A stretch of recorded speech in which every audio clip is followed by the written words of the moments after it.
కలియుగ ప్రత్యక్ష దైవం శ్రీ వీరబ్రహ్మేంద్ర స్వామి ఆలయం వెలసిన కందిమల్లాయపల్లె క్షేత్రంను కూటమి ప్రభుత్వం కేంద్ర ప్రాయోజిత పథకం ప్రసాదం క్రింద 136.63 కోట్లు రూపాయలుతో అభివృద్ధి కార్యక్రమాలు చేపట్టతారు.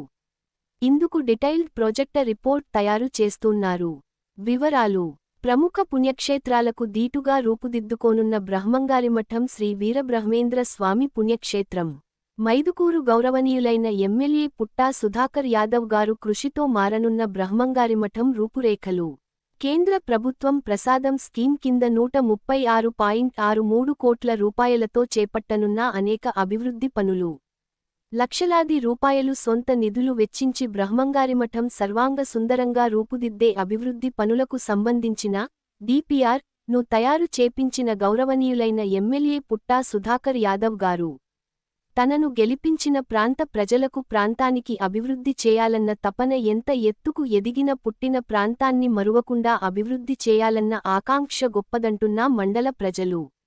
నాడు సిద్ధయ్య గారి మఠం అభివృద్ధి చేయడం, నేడు బ్రహ్మంగారి మఠం చేయనుండటం పట్ల ప్రజల మన్ననలు పొందుతున్న గౌరవనీయులైన ఎమ్మెల్యే శ్రీ పుట్టా సుధాకర్ గారు శ్రీ వీరబ్రహ్మేంద్ర స్వామి వారికి అనేక రాష్ట్రాలు దేశాల్లో భక్తులు ఉన్నారు.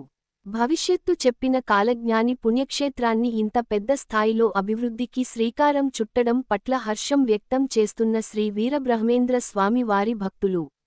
పుణ్యక్షేత్రం Shri Veerabrahmendra Swami Brahmamgarimatham detail project report DPR చిత్రాల, వీడియోలును అభివృద్ధి చెందుతుందన్నది తీరు గమనించవచ్చు.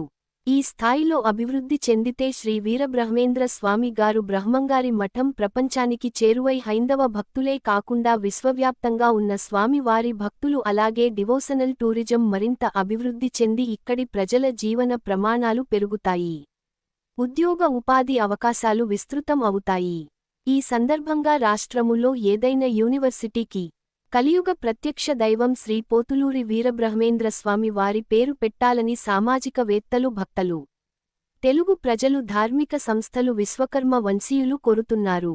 ప్రసాదం పథకం అమలు చేయడము పట్ల కూటమి ప్రభుత్వమునకు విశ్వబ్రాహ్మణ, విశ్వకర్మ వంశీయులు హృదయపూర్వక ధన్యవాదాలు తెలుపుతున్నారు. ఈ ప్రాంతంలో ఉపాధి అవకాశాలు, వ్యాపారాలు పెరిగి తద్వారా మైదుకూరు నియోజకవర్గం తలమానికంగా శ్రీ వీరబ్రహ్మేంద్ర స్వామి బ్రహ్మంగారిమఠం రూపుదిద్దుకుంటుందంటున్నారు ఇక్కడి యావన్మంది ప్రజలు. నమో విశ్వకర్మణే నమో వీరబ్రహ్మేంద్ర స్వామి నమః. కలియుగ ప్రత్యక్ష దైవం శ్రీ వీరబ్రహ్మేంద్ర స్వామి ఆలయం వెలసిన కందిమల్లాయపల్లె క్షేత్రంను కూటమి ప్రభుత్వం